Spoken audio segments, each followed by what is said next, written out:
Hello, I'm Richard Hooper and I'm pleased to be joined by Danny Seacrest, Senior Business Development Manager at Teledyne e2v. Hello, Danny.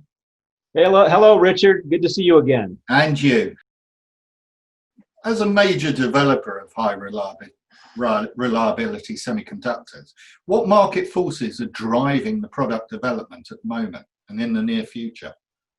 What we're seeing today is in the last year and a half is probably a big thrust currently in Xband. And so I had my Xband gain block family that I released earlier this year. We're now working on an Xband low noise amplifier, Xband power amplifier, Xband switches. And so that's kind of a driver currently that we're trying to fill out our roadmap at Xband. And then on top of that, we've been discussing with a number of customers their needs for space qualified components out in Ka band and now even Q and U band. And those are very challenging frequency bands to have very good products and very good space qualified products released into the marketplace. And especially currently now that a lot of the traditional semiconductor suppliers are focused on the much higher volume 5G cellular markets and that, the very large market forces there and Wi-Fi type markets, those applications. So we're trying to, make our business strategy focused on space applications. And so we see those X-band applications, we see Ka, Q, and U-band coming out, and we've got products that are starting to address those marketplaces and those market forces.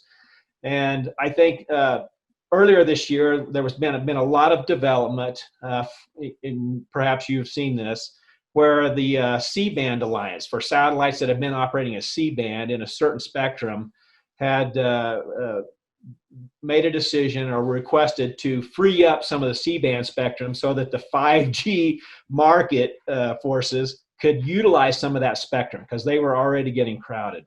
And so the C-band Alliance agreed to divest some of that spectrum. Well, that means that a lot of the geosats that are up there that were operating in C-band have to be replaced with new C-band satellites. So that's driven about 17 geostationary satellite orders this year. And so there's been a lot of the primes that are on the receiving end of those purchase orders and their subcontractors to design new satellites so it's for a 1 year market thrust in this one area, 17 C-band geosats. That's a lot. And we may not see that again in our lifetime, but it definitely helps in the pandemic forces of the market we're seeing today. So having those big 17 geosats fill the void while some of the rest of the market is kind of languishing in a wait and see attitude to see what happens with to the market.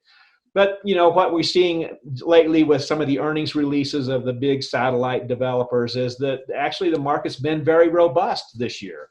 And so there continues to be strong investment.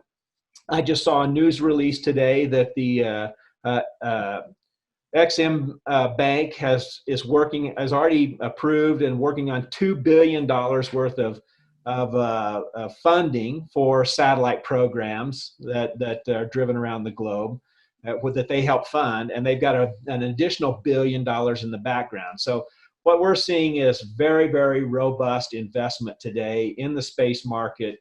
A lot of news, a lot of activity, both civil, governmental programs and in commercial programs as well. Well, Danny, it's interesting times. Thank you for giving us an update and look forward to speaking to you again soon. Thank you, sir. Have a great day.